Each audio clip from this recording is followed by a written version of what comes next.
सनातन परंपरा में आषाढ़ मास की पूर्णिमा का विशेष महत्व है। इसे दिन महर्षि वेद व्यास का जन्म माना जाता है। महर्षि वेद व्यास को भारतीय ज्ञान परंपरा में अत्यंत महान ऋषि माना जाता है। उन्होंने वेदों का विभाजन किया और महाभारत जैसे महान ग्रंथ की रचना की। इसी कारण गुरु पूर्णिमा को कई स्थानों पर व्यास पूर्णिमा भी कहते हैं। गुरु पूर्णिमा केवल किसी एक व्यक्ति को गुरु मानकर पूजा करने का दिन नहीं है। यह उस ज्ञान, शिक्षा और मार्गदर्शन के प्रति कृतज्ञता व्यक्त करने का दिन है जो हमें अज्ञान से ज्ञान की ओर ले जाता है। महर्षि वेदव्यास की कथा जानते हैं। बहुत प्राचीन समय की बात है। एक महान ऋषि थे, महर्षि पराशर। एक दिन वो नाव से नदी पार कर रहे थे। नाव चला रही थी एक कन्या, जिसका नाम था सत्यवती। सत्यवती के जीवन में आगे चलकर एक महान परिवर्तन आने वाला था। समय बीता और सत्यवती के पुत्र के रूप में एक दिव्य बालक का जन्म हुआ। वही बालक आगे चलकर महर्षि वेदव्यास के नाम से प्रसिद्ध हुए। कहा जाता है कि जन्म के बाद ही उन्होंने अपनी माता से कहा कि जब भी उन्हें उनकी आवश्यकता हो, वे उनका स्मरण करें। बचपन से ही वो ज्ञान और तपस्या की ओर आकर्षित थे। उन्होंने कठिन साधना की और अनेक ऋषियों से ज्ञान प्राप्त किया, लेकिन उनका उद्देश्य केवल स्वयं ज्ञानी बनना नहीं था, बल्कि वो चाहते थे कि ज्ञान केवल कुछ लोगों तक सीमित ना रहे, बल्कि आने वाली पीढ़ियों तक पहुंचे। यही उनके जीवन का सबसे महान कार्य था। उस समय ज्ञान की परंपरा मुख्य रूप से श्रुति और मौखिक परंपरा के माध्यम से आगे बढ़ती थी। महर्षि वेदव्यास ने विशाल वैदिक ज्ञान को व्यवस्थित करने का महान कार्य किया। उन्होंने वेदों को 4 भागों में व्यवस्थित किया: ऋग्वेद, यजुर्वेद, सामवेद और अथर्ववेद।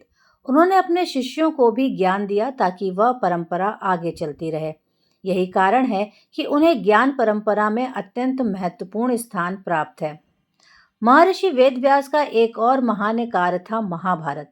महाभारत केवल युद्ध की कथा नहीं है, इसमें मनुष्य के जीवन से जुड़े अनेक प्रश्न हैं, जैसे धर्म क्या है, कर्तव्य क्या है, सही और गलत के बीच चुनाव कैसे किया जाए, जब अपना ही कोई व्यक्ति गलत रास्ते पर हो तो उसे क्या करना चाहिए, और सबसे महत्वपूर्ण बात, जब जीवन में सब कुछ उलझ जाए तब सही मार्ग कौन दिखाता है।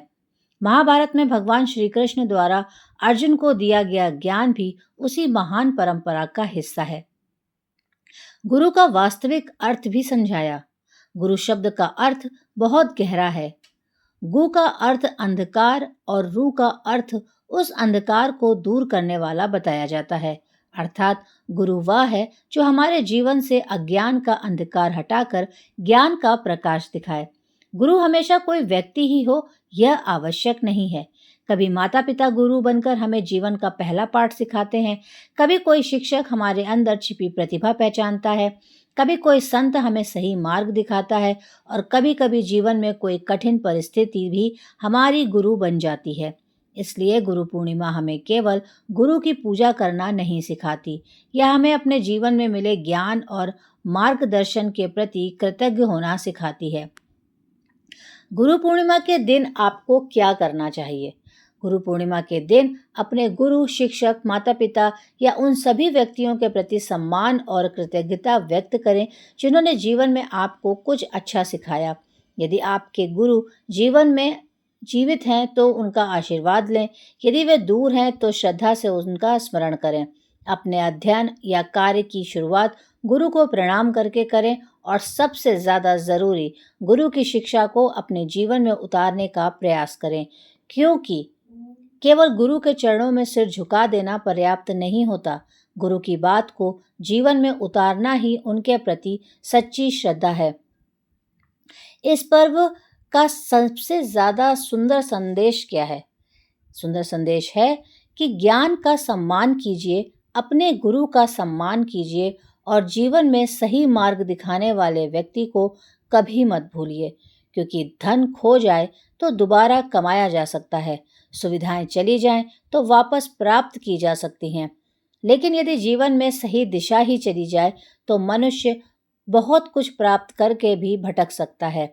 गुरु वही है जो हमें सफलता का रास्ता नहीं दिखाता, बल्कि यह भी सिखाता है कि सफलता मिलने के बाद इंसान कैसे बने रहना है। तो इस गुरु पूर्णिमा पर अपने गुरु को केवल फूल और मिठाई अर्पित ना करें, उनके लिए बहुत ज्ञान, संस्कार और सीख को अपने जीवन में उतारने का संकल्प लें, क्योंकि सच्चे गुरु का सबसे बड़ा सम्मान यही है कि उनका दिया हुआ ज्ञान हमारे व्यवहार में दिखाई दे। यदि आपके जीवन में भी कोई ऐसा व्यक्ति है जिसने आपको सही रास्ता दिखाया है, तो आज मन ही मन उन्हें प्रणाम जरूर कीजिएगा। गुरु के चरणों में श्रद्धा हो, हृदय में कृतज्ञता हो और जीवन में उनके दिए ज्ञान का प्रकाश हो, यही गुरु पूर्णिमा का सबसे सुंदर संदेश है। गुरु पूर्णिमा की हार्दिक शुभकामनाएं। जय श्री गुरुदेव।